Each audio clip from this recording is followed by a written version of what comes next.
Витамин С ухаар таны ходоод өвдөх, зовирлох гэх мэт тохиолдлууд гарч байсан уу? Тэгвэл энэ асуудлын талаар илүү дэлгэрэнгүй мэдэж авцгаая. Та өмнө нь time release гэх энэ үгийг мультивитамин ч юм уу ямар нэгэн витамины савлгаан дээрээс харж байсан уу?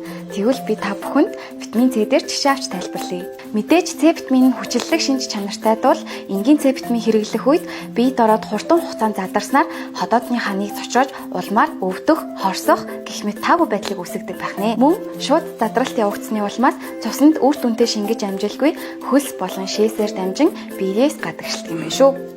Харин time release технологи ашигласан витамины давхраг бүрэн шат дараатайгаар өдрийн турш бага багаар бие задарч үр дүнтэй шингэдэг юм байна. Үүний үр дүнд таны ходоодонд ачаалал бага үзүүлж цочроохгүй байхаас гадна витамины шимэгдэл үр дүнг дээд зэргээр нэмэгдүүлж өгдөг байна. Өөрөөр хэлбэл таны ууж буй витамины үр нөлөөг өдрийн турш хадгалж шаардлагатай амин дэмээр хангаж өгдөг байна. Хэрвээ та time release технологи орсон витамины талаар илүү дэлгэрэнгүй мэдээлэл авахыг хүсвэл 1 гэж комент үлдээгээрэй. Урьдчилан сэргийлэх эрүүл мэндийн зөвлөгөөг LAC Mongolia-гаас